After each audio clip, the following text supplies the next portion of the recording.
Hi guys, welcome back to my channel. I hope you're having a great day so far, and welcome to today's video where we are going to be discussing a hot topic that I have a lot of thoughts and experience on. We're going to be talking about influencers, content creators, whatever you want to call them, talking about or being pressured to talk about politics, world events, controversy, anything that goes wildly beyond their usual comfort zone or their usual expertise or genre, why we want influencers to speak on these things, and the pros and cons and the fors and againsts in this argument. So without further ado, let's get started.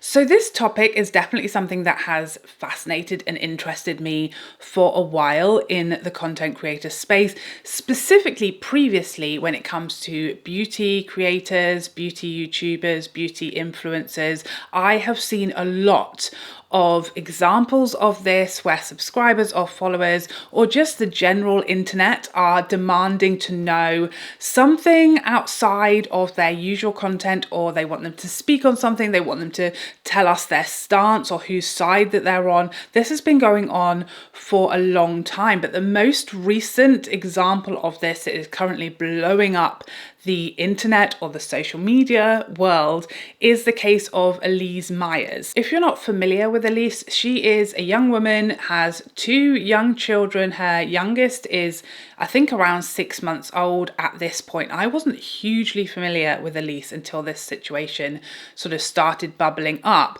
But from what I've seen of her content and what people have to say about her, she is a very sweet, normal, kind, down-to-earth person, just making regular, positive, open and honest, sharing her life type of content. And she's gained huge popularity from just being herself online. She has gained over 7 million followers on the Clock app, just making wholesome, real person, down-to-earth content, so it seems, until recently when she deleted her entire app, gave up her 7 million followers and walked away seemingly forever from that app. And it seems like people think that the reason is because she was being very much targeted by something called Project Watermelon. So if you don't know, Project Watermelon, I have been seeing this everywhere. And this is a movement essentially where people are commenting watermelon emojis, loads of watermelon emojis, or just the watermelon picture in people's comment section who have not spoken about the events in Palestine. So any influencer, creator, person with a large following who has not spoken about Palestine and the events going on there has been targeted by this Project Watermelon, where people are just bombarding their comment section with pictures of watermelons in a way to try and pressure and push that person to say something, to speak about it, to give their stance, to, use their platform to talk about and raise awareness of the events there. And all of this has come at a time when Elise was really having a very tough time in her personal life. Her very young baby was having some really serious health concerns. Undoubtedly, she was in a very tough emotional place, and this has essentially bullied her off of her platform. She has left the Clock app. She has gone presumably to protect her peace and her own mental health, and the internet is up in arms about it. But this really caught my eye because, like I said, this is not the first time I've seen creators being pushed and asked to speak about subjects, politics, world events that are completely wildly outside of their usual content or their knowledge area or their expertise. And I feel like there's a lot of different sides to this, and I totally get where everybody is coming from. I really want to talk about the pros and cons of this, the rights and wrongs, and all of that good stuff with you guys. I'm really interested on your thoughts on this, and I'm going to share as many of mine. Playing devil's advocate, seeing both sides, I have personally experienced being pushed and asked to speak on something that I don't know a lot about, that isn't my usual content. I also am myself at my core, a follower and subscriber and watcher and lover and stan and OG of the beauty community. First and foremost, I'm a subscriber myself, so I have feelings about this as well. From that perspective, I've also experienced backlash from speaking about events outside of my usual beauty and makeup content, so I feel like I have a little bit of experience on a much smaller scale than someone would have experienced like Elise Meers with 7 million followers, but I can kind of explain what it looks and feels like from the other side, as well as really understanding why people want to know, where do you stand on these topics? Why aren't you speaking up on this? One of my earliest sort of memories of this happening and seeing this where, you know, people are bombarding creators wanting to know where they stand on something, what their stance is in the 2020 US presidential election. I really know nothing about American politics, okay? I definitely don't really understand it.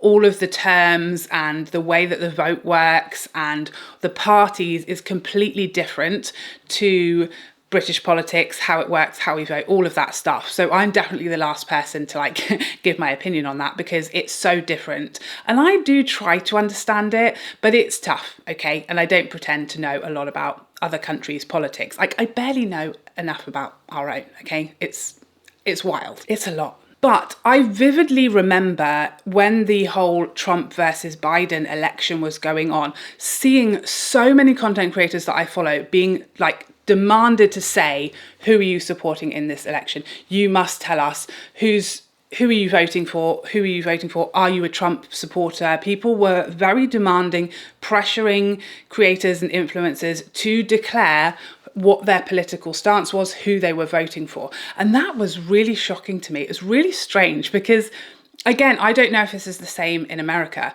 but voting here and presumably there as well is very much supposed to be a private, personal thing, and you're not really supposed to tell it. Like when you go and vote, you know, you go and submit your ballot, there are literally like police there, and you know, the little cabinet that you go inside to vote so no one can see, and yet people are on the internet asking strangers to announce to the world what their vote they're going to cast. And that was really surprising to me, especially when we're talking about makeup content creators like YouTubers. Suddenly we need to know, and we're entitled to know who they're voting for. And that was really, really strange. And it was kind of very much like a train wreck. I couldn't look away, and I was very intrigued as to why people felt like creators had to announce this and had to declare who they were voting for, when really this has absolutely nothing. These are not political correspondents. These are not newsreaders. These are literally makeup artists, or not even makeup artists, people like myself who just love makeup and make videos about it. Suddenly there's this requirement to announce as part of that what your political standpoint is. And it was really a learning curve for me, because anything like this where I'm surprised and I don't necessarily understand it, I want to understand. So I look a lot at people's comments, I listen a lot to what people say as to why they want this information, why they feel entitled to it, why it's necessary to know when watching a blusher review who that person voted for in the last election. I want to understand. Another example quite recently where there was a huge amount of conversation, a huge amount of pressure and comments, blowing up comment sections demanding that content creators speak about, was during the Roe versus Wade, again, the situation in the US with the changes to abortion laws and all of that conversation, which was such a huge, important conversation. Again, I really tried to learn as much as I possibly could about that situation, how the laws work. It's so different in the US to how laws pass here and how things are voted in or out, etc. Again, it's very hard for me to understand what's going on over there, but I did my best. I did a lot of reading and listening and watching and hearing of other creators who are speaking about this and other members of the public who are also talking about this. So thank you for everyone talking about that, because I feel it, although it's not the country that I live in and it's not necessarily directly the laws that are going to apply to me, it's still, I think, very important for us to be aware of these events, because it could just as easily be a thing in our country next, you know? So that, I was really grateful for the content being made about that so that I could learn about it. So watching, listening, learning, reading lots of comments from people who are asking Why haven't you spoken on Roe versus Wade? Why haven't you said who you're supporting in the election? What is your political stance? Who do you support in this election? Why have you not spoken about these laws? Where do you stand on abortion rights? Are you pro-life? Are you pro-choice? What is your religious beliefs? All of these questions I see all the time. That's becoming more and more of a thing on social media, where influencers are being all the time asked to speak on events, on their stance, on legal proceedings, on various different topical events, world events. What I see, the only real answers to when people are confronted or asked, why do you need to know? Why are you asking them to speak about this? What has this got to do with this person? The overwhelmingly most common response as to why people feel entitled to the information, why they want to know this information, is I want to know who I'm following. I want to know who I'm supporting. I want to be conscious of who I'm giving my time and support and effectively money to, whether that be in a third party way, if you're clicking on affiliate links or you're watching people's content and therefore they're earning money. People now want to know more about the person they're supporting, they're watching, they're giving their time and they're investing in. And that is so interesting, and I think fully understandable as well. And I think a lot of this comes from us being scarred and hurt in the past. Going back a good few years now, what I think started all of this is Dramageddon. Beauty YouTube OG Dramageddon. When we look back at those OG beauty YouTubers, I'm talking Jeffree Star, I'm talking Jaclyn Hill, I'm talking Laura Lee, Manny Mua, all of the OG beauty content creators, and all of the drama that went down and the shock and the horror and the events. Tati versus James Charles, my God, I mean, wasn't that insane when it happened? I feel like we are all so jaded now, especially when it comes to the beauty space, but content creators and influencers in general.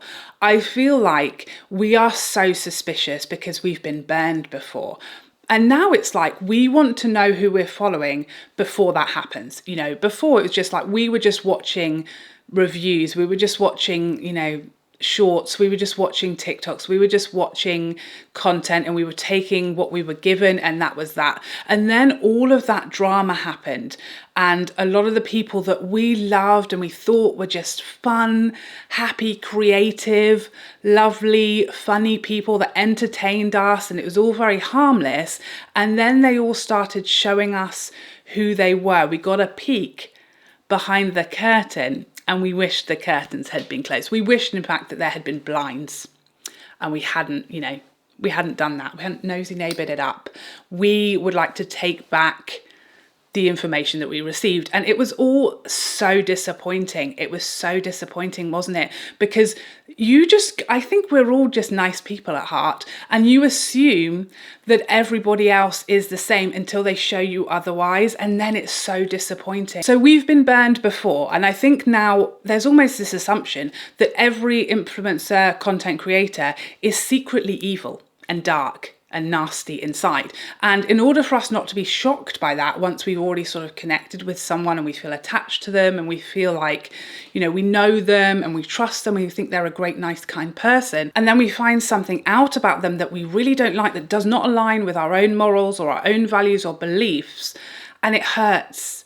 You know, and you feel betrayed, and now it's like we want to know this stuff before we invest in people. We want to know, is this person going to turn around and turn out to be the devil themselves? Are they going to turn out to have the opposite political views to me? Are they going to turn out to have values that I really don't want to support that person anymore? And we're asking it like preemptively, before I commit to following and supporting you, where do you stand on these things? Because I don't want to find out later and be hurt. So I totally understand where people are coming from with wanting to know this stuff. You want to know whether this person that you're following and you're listening to and you think is a great, nice person and you feel like they're your friend, you want to know what's behind the curtain. Like, I think it's only natural. There are definitely some other sides and some other takes to this. The first one is that as much as people, I see people saying, I want to know where you stand on Roe versus Wade. Are you pro-life? Are you pro-choice? I want to know what are your political preferences? Who are you voting for? The other side to this, for every comment or every dozens of comments that I see asking and wanting to know and wanting us to speak about these events, world events, politics, etc., outside of our usual content, there are just as many people asking us not to speak about it. I see all of the time, and I get a lot of it from my own followers saying, please, like, this is a safe space. You know, my channel being a beauty makeup channel, people often, when the world is crumbling around us, they will say that they'll come to my channel for, you know, some time away from it. This was something that really was a common comment that I got throughout COVID when we were in lockdown, okay? And I, like a crazy person, was sitting here putting a full face of makeup on, chatting away to you guys while I wasn't allowed to leave my home, okay? It was a bonkers time, but you guys were so grateful and thankful that I was just making makeup content, and not like nothing was happening, you know, we were acknowledging the situation, but I was continuing with my usual makeup content, even though none of us were leaving our house. And to some people that seemed bonkers, but to lots of us, we got it, didn't we? This was like our bit of normality, our safe space to play with makeup and watch a foundation review and talk about eyeshadow and feel normal. Even putting makeup on felt more normal during that time. And if every video I had made during lockdown, during the peak of COVID, had been discussing COVID and talking about COVID, I probably would have lost a lot of my followers. You guys would have checked out. That's not what you wanted from me. You wanted the opposite of that. You wanted a safe space where it was just about makeup, where it wasn't necessarily a lot of brain power or an emotional conversation. It was just a light-hearted bit of escapism. And I see so many people who are really grateful to creators for not talking about the really weighty, heavy, depressing, sad, tough conversations and things that are going on in the world. You know, a lot of people rely on creators and influencers to be an escape, to be a light-hearted release away from all of the darkness and the sadness and the trauma that we see on the news and in the real world. And that's very important to lots of people's mental health, to have an escape, a place where they're not hearing about these dark things, because a lot of these topics are extremely triggering, extremely tough. A lot of us have personal experience in a lot of these conversations that we're having. It's a very emotive discussion, and we're most likely, a lot of us, doing that constantly in our own personal lives. And the one place where we go for it not to be is like a funny dancing app, or, you know, a makeup channel, somewhere where that isn't the right place. That is, you know, a different thing. That's a bit of light-hearted release from the weighty darkness that we're dealing with in our personal lives. So that is one of the toughest things for me, considerations for me, when deciding whether to speak about something, how much to speak about something, where and when and how to speak about something, is that there are very solidly those two camps in anyone's following. The people who want and demand and need to know, who am I following, what are their beliefs, what I want them to speak about this, use your platform, use your voice. And the people saying, we are following you for release, for lightheartedness, for an escape, for our mental health, and we don't want to hear about that stuff. There are very solidly two camps, and it's very hard to know what is the right thing to do. So I have experienced being asked to speak about things, and I have also experienced what happens when you do speak about something that has two sides to it and two armies coming for you if you speak on one side or the other. So towards the end of last year, I experienced this pretty much for the first time myself, the other side of this and what it looks like from an influencer or creator who does speak or is vocal on their platform about something outside of their usual content. And it was not pretty, okay? It was not pretty. And I think this is very much something to be aware of when we're demanding, when we're asking influencers to speak on things and to announce things and to use their platform in a way that is very different to their usual content and their usual offering of what they put out into the public. So what happened for me was during the kind of beginnings of the real conversation and the real world opening our eyes and seeing what was happening in Palestine, I just, again, it was one of those times where in my personal life, with my family, with my friends, all we were talking about and reading and watching and learning about was the situation there. That's all I did initially. And it was so heavy. That is the sort of thing, you know, I'm a very empathic person. I really get weighed on with these horrifying events that you see in the world. It really takes a toll on me. It really does cause me a lot of distress to see, and I definitely need to take like mental health breaks from things when I am like overwhelming my own brain and my own heart with what I'm seeing. During that time, I really wanted to spend my time listening and learning from people who knew a lot more than me, which was essentially nothing. Like, I'll hold my hands up and say I was completely ignorant at the beginning of all of these events. And so I was talking about it with my family and friends. I was watching constantly the news. I also started following, people were recommending accounts to me a lot and saying, you need to know what was going on, follow these people for the reality of what's going on here. And I did that, and I listened and I read all these comments, and I was watching everybody who knew better than me and finding out and learning and educating myself. But I wasn't initially saying anything on social media for a few different reasons. One, it was obviously a very intense situation. There were a lot of people already speaking about this who are far more educated than me. And for me, I felt like my time was better spent listening and hearing and reading for the people who really know what they're talking about and who are educated and can tell us exactly what they're seeing and hearing and all what is going on all around them than me. And I don't want to add noise, you know, and speak over people. That was what I was very conscious of initially, but I also just felt really stupid and wrong to be like almost pretending it wasn't happening externally. You know, everything I was doing around that time centered around listening, learning, and knowing what was going on there. But I wasn't announcing anything on my Instagram or posting about it because I was listening and hearing, and I didn't want to speak over or for anybody. But it also didn't feel right to me to say nothing. So I want to just say, my initial post on that situation, that I wasn't educating anybody. And I think there's definitely a misconception a lot of the time on what people are asking for and what actually people want. They don't want you to become a news broadcaster necessarily. They don't expect you to, you know, hop on a plane, go over there and start reporting live on the ground about what your findings are.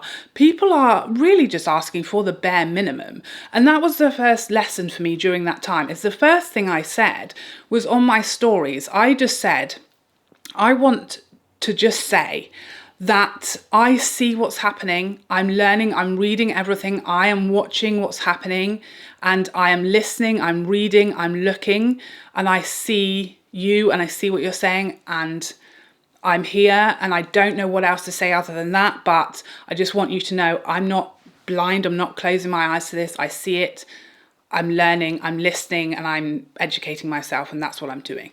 And I will say I didn't get any negative reactions to that. Everybody who replied to that or who commented on that was so grateful for me just like do it. That was the absolute bare minimum, okay? I wasn't educating anyone. I wasn't speaking up, and I wasn't, you know, like doing anything wild. I literally, all I was saying was, I see it. I know it's happening. I'm not blind. I see it, and I'm learning, and I'm educating myself, and I'm reading everything, and I see everything that you're telling me. I'm taking it all in. It's the bare minimum. But people, that's all they wanted, honestly. They didn't really want me necessarily to write a book. They didn't necessarily want me, you know, to do anything more than just say, I see you, I hear you, I know what's happening. So that was my first lesson, is, you know, this expectation that we think people want us to, like, you know, go and take a degree in these topics and be the most educated person in the room, when clearly that's not our expertise and it's so beyond our comfort zone to talk about these things. Sometimes and most of the time I would suggest, it's just enough to say, you see it, you know it's happening, you're aware, and you're taking it all in, and you're listening to people more educated than you, and, you know, just say, I know it's happening, and acknowledge it. And that's like the bare minimum. And I think for a lot of people, that's all they want. They want to know that we see them, we hear them, we know what's happening. So that was kind of the first thing that happened. The second thing that happened is that I shared a few different posts, because that's, again, I didn't feel like the most educated person in the room. I didn't feel like my voice was the most important, certainly the least important, in fact. So it was more so important for me to share other people's voices, the more knowledgeable, those people who were on the ground experiencing all of these atrocities and the reality, and share their voices and their actual expertise and first-hand knowledge of this was more important, to uplift and support those voices rather than like inserting my own. That's what I felt.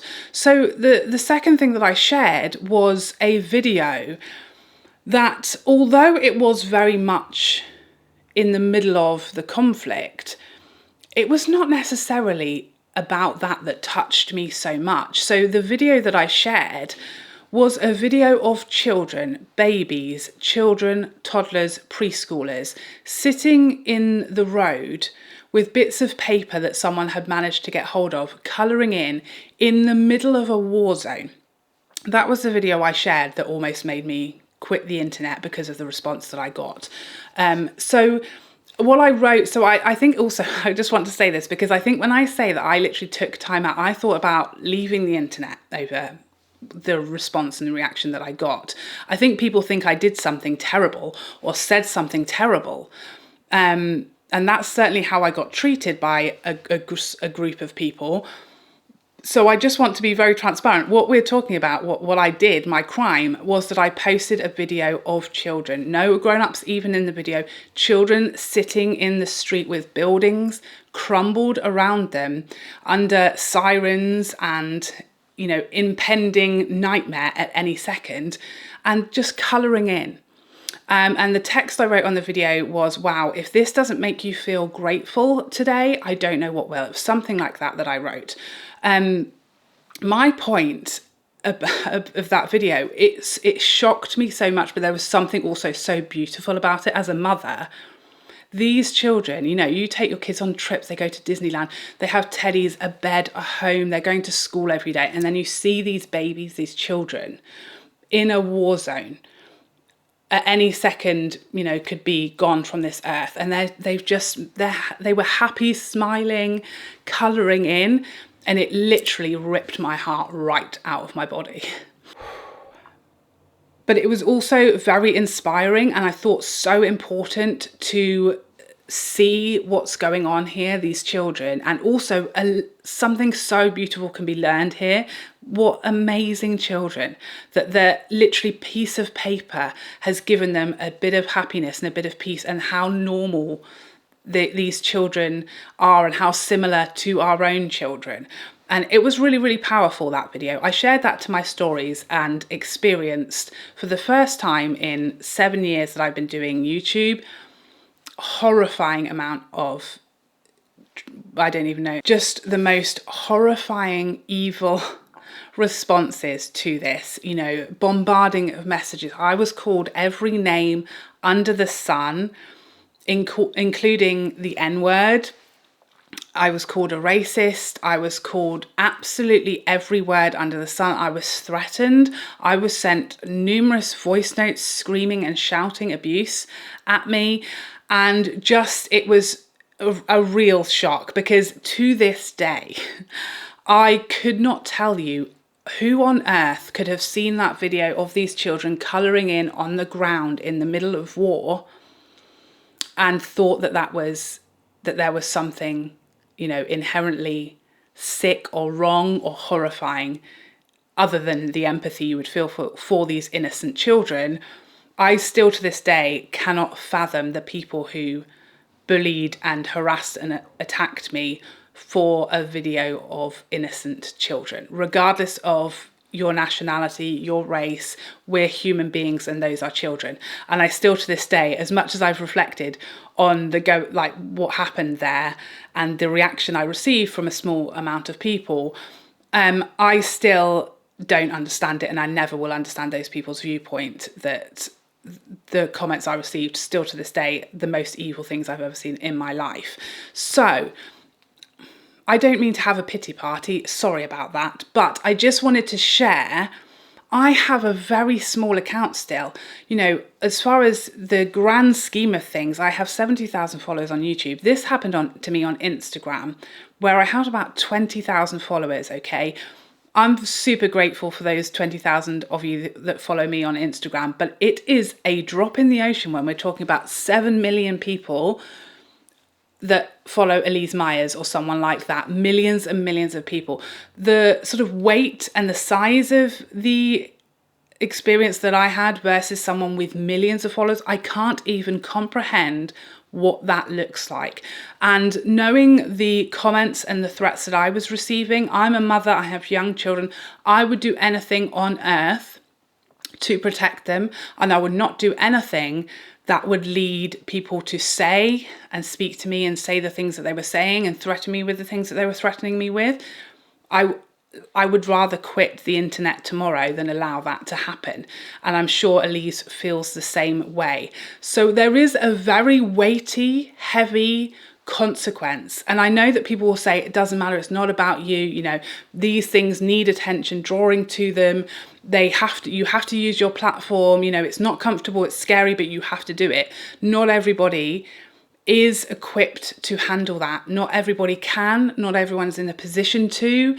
And the truth is, most people will protect themselves and their family members, particularly their children, over, you know, risking something like speaking on something that they don't know or that they know is going to create that kind of backlash. Because as much as you think no sane, reasonable person is going to behave like that, you'd be very surprised at how many of them they are. I mean, think how many I received with a very, very small, you know, platform. Nobody knows who I am. And I still received an amount of it that made me leave Instagram temporarily. I had to take a couple of weeks off. I didn't look at my comments. I had to really get over that experience. The size of that with someone who has even, you know, 1 million followers, it would just be, you would drown in it. It's not fun. Nobody wants to do it. So there is a very serious consequence, a very real one, on speaking about these events sometimes and your feelings about them and your thoughts and your morals and your values and your side of whatever the argument is.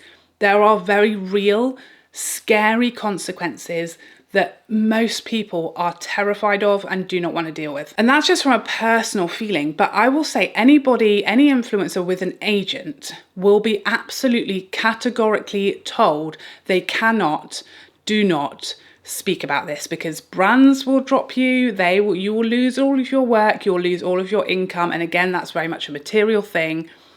You know, surely these conversations matter more than that, and they do. But if you have a contract, if you have an agent, it's not so easy to just blow those things away. You'll be being told you cannot speak on these, do not post about it. And I'm sure that a lot of the big influencers who haven't spoken about it, I also see another one on the Clock app who is very much having their comment section blown up with the watermelons. And those comments is Alex Earl. She has an agent. She's a very serious full-time influencer. I categorically promise you, she will have been told she is not allowed to post about it by her agent, her manager, whoever. I promise you that will be the advice to anyone who has management, will be being told you cannot speak on any of these things. The safe option for an influencer is always not to say anything. Even if that feels like the unpopular thing to do, it's definitely probably the less scary option, speaking about it or staying silent and people getting cross with you for staying silent versus speaking about it and then having a much heavier reaction. I definitely think a lot of influencers plump for the silent option because everything blows over. As much as that seems brutal, anything that you're being demanded to speak about, in a few months' time, there will be a new thing that you're demanded to speak about and people have forgotten the old thing. And it does definitely feel, although, you know, some world events and politics or whatever topical discussion is going on, there's a bit of a weight to them and the importance to speak on, you know, whether it's a war, whether it's a political vote, whether it's a bill passing, whether it's a change in a law, whether it's, you know, a crime that has occurred.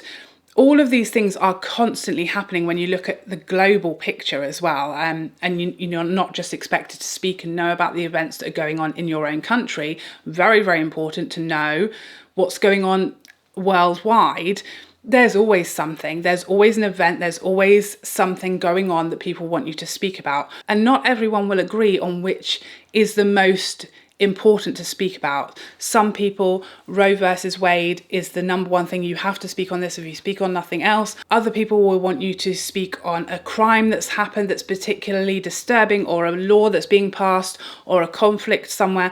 People will disagree which is the one thing that they want you to say how your stance is, or that they want you to speak about, but not everybody agrees that it's the same thing. So that's, again, very tough. And so it is very hard if you're trying to sort of draw a line of what you do speak about and what you don't, and what you do comment on and what you do declare your stance on and what you don't. It becomes a real minefield of knowing when people want you to be quiet, when people want you to speak, when is the right time to speak, how much to speak on it. It is a real minefield. And for sure, the safer and the easier option and the less scary option for influencers is not to speak on any of it ever and just have that as your stance, and therefore you can't say something, you took something more seriously than another thing. Because everybody has these topics in a different order of importance. Not everybody will have them in the same order. If you asked everybody, take the last 10 major events worldwide and put them in the order that you think is most important to speak on, everyone's order will be different. So then what can happen is that you spoke on one,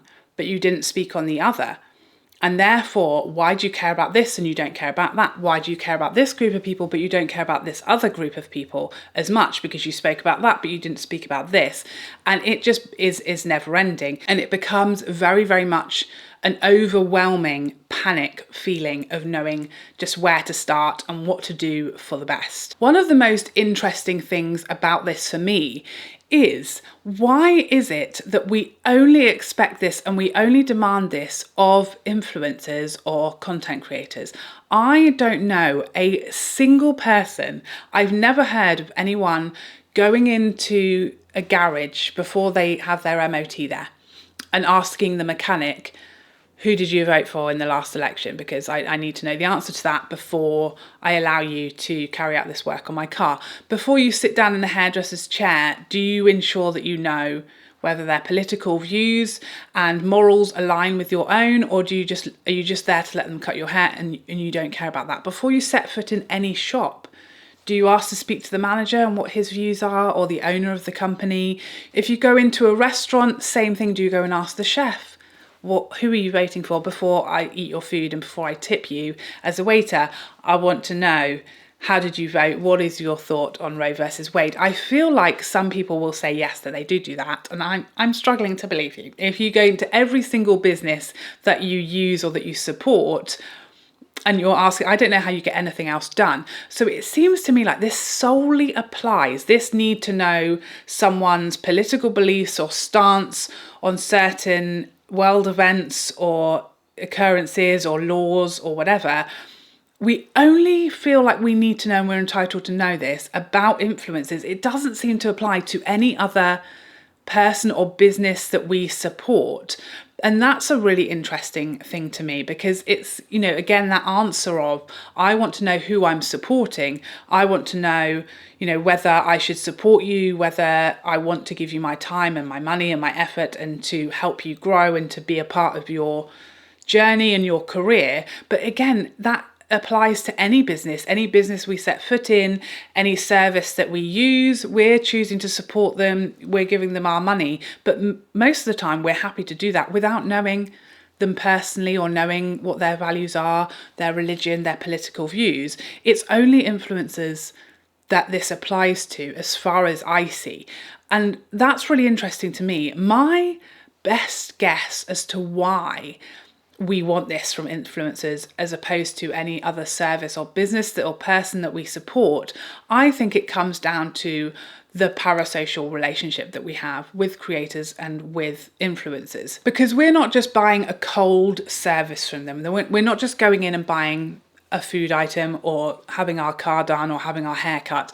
We have a relationship. We like them. We grow to love them and feel connected and trust them and enjoy their company. And although that is a parasocial one-way thing for the most part, especially when we're talking about huge creators with millions of followers, there's no human possible way that someone with 7 million followers can have a personal two-way relationship with every one of those 7 million people. But every one of those 7 million people feels on some level a personal connection to the person they're following. And so it feels very much like a friendship, and it feels like a friend letting you down, a friend disappointing you when they turn out not to be quite who you thought or who you wanted them to be. And I think that's what it comes down to. That's my best guess, is that these feel like friends. Some of them even feel like family members that we've been with for years, we've known, we've seen and spoken to them, or we feel like we've spoken to them every single day, some of us, and we, you know, grow really attached to them, and we love them and we care about them and we want the best for them. And then it can really feel like a slap in the face and a falling out when it turns out that person just doesn't align with your morals and your values, even though we probably made all of that up in our own heads that they are this person that we've decided they are, but then we get a peek behind the curtain and it turns out they weren't. Because if you had a friend or a family member, and I've seen so many people speak about this, certainly during the 2020 election, I saw so many family fallings out, people, you know, having huge falling outs, and like there were permanent damage done to families across America over this conversation of who they were voting for and why. And those conversations, you know, families were ripped apart. People never spoke to aunts again, or grandparents or siblings. There were huge arguments. There was a lot of that type of content on social media at that time. And that's very much, you know, someone has told you that this is their political viewpoint and it's really hurt you, and it's really, you can't understand it, and you no longer want to have that person in your life. And that's what's happening with creators. We have that same feeling, we feel that bond, we feel that connection to someone, and then they tell us, oh wait, I have this belief that you find really appalling, and therefore you've fallen out with them, you don't want to follow them anymore. And that's why it feels so much worse and so much more important for us to know what these things are, because we're not sure if we want to give you our heart, and we're not sure if we want to connect with you on a personal level and feel like we know you and have a relationship with you, if you're going to turn around and show me that you are not who I wanted that relationship with. So there's a lot to unpack here. There are a lot of sides to this, a lot of different opinions, I'm sure. I can totally understand why people want to know someone's morals, someone's standpoint, someone's viewpoint. I totally understand why that would be important to lots of people to know that stuff. I also completely can understand people who don't want to know any of that stuff. They just want to enjoy the content in front of them as a release. I can also totally understand influencers who do not want to get involved or speak on politics or world events because it is terrifying, and the reaction can be even more terrifying and dangerous in lots of instances. And I can also understand creators who feel like they have to speak about stuff, and they want to, and they must, and it's so important to use their platform in that way. There's just so much to this argument, and I haven't landed on a perfect solution whatsoever. I just kind of take each situation as it comes. But I was definitely affected by the backlash that I received in that previous example that I spoke to you guys about. And that has definitely affected how I will continue to move forward, because safety is really important, particularly when it comes to my family. And having got a taste of what that was like, I do not want to repeat that. It's terrifying. Okay, so I think for me, the thing that I'd really like everyone watching this video to take away from this is scary, and it's very serious, and it can be very dangerous. So I'd love people to just keep that in mind when you are asking creators to publicly say or speak on or declare or announce a viewpoint or a stance on something, the reasons why that might be terrifying and dangerous to do, and just really try and imagine. I know it's very hard to imagine what it is actually like, and it's very easy to say, oh, you'll be fine, it's just, you know, trolls, it's just keyboard warriors. Until you've really experienced that on a large scale, it is very hard to explain. quite how terrifying and serious it can be, and it is.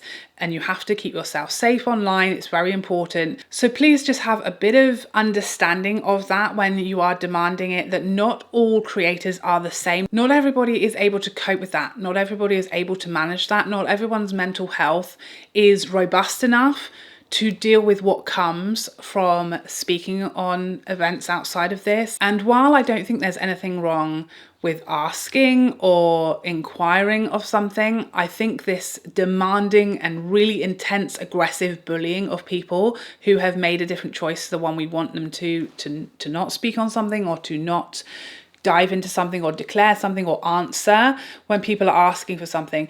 Please respect and understand everything that comes along with what you're asking of people. It's not always the best right thing. It's not always possible for people to do that.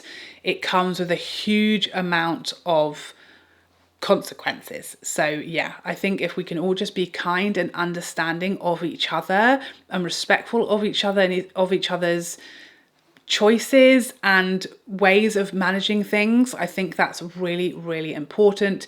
And I know that some people would speak on every single thing, and I think that's amazing, and you should continue to do that and use your voice, because although you might have a smaller platform to the next person, you are small and mighty, okay? Any voice is a voice added to the noise. So don't feel like only influencers have a platform to speak on. Everybody has a platform to speak on, and they are different sizes, but you have a voice as well, and you have a choice as well. And if someone's choice of not speaking about something is unacceptable to you, that's also a totally fine decision. If you want to unfollow people who don't speak on politics or world events, do that, absolutely. But I think it is a little unfair to follow and want to support someone who doesn't want to speak on world events or happenings and things like that, and try to force them to because you want or in some way need them to speak to you. I think we just quietly unfollow the people who don't align with what we expect of them and we don't want of them, rather than trying to force people into very uncomfortable, terrifying situations. I think we could all just go with grace, make our own choices and decisions, who we interact with, who we engage with, who we support, without trying to force them to do something that they're not comfortable with or that they're too scared to do. As always, the power is yours. You vote with your views and your follows and your likes. And that's really, really important part of the conversation. So I'm out of breath. I've nearly lost my voice. I hope that my thoughts were in some way kind of aligned. I did try to make notes, but there was a lot going on in today's video. But the most important part of this, as always, is the conversation from you guys. I would love to know. Please tell me what your thoughts are on this, how you feel about it. Are you in camp, yes, I want to know who I follow? Or are you in camp, please just stick to the makeup? Please let us know your thoughts respectfully, and keep that conversation respectful and kind to each other in the comment section, as you always do. But I hope you enjoyed this video and found it interesting, and I would love to see you in the next one. Otherwise, take care for now. Bye bye bye bye.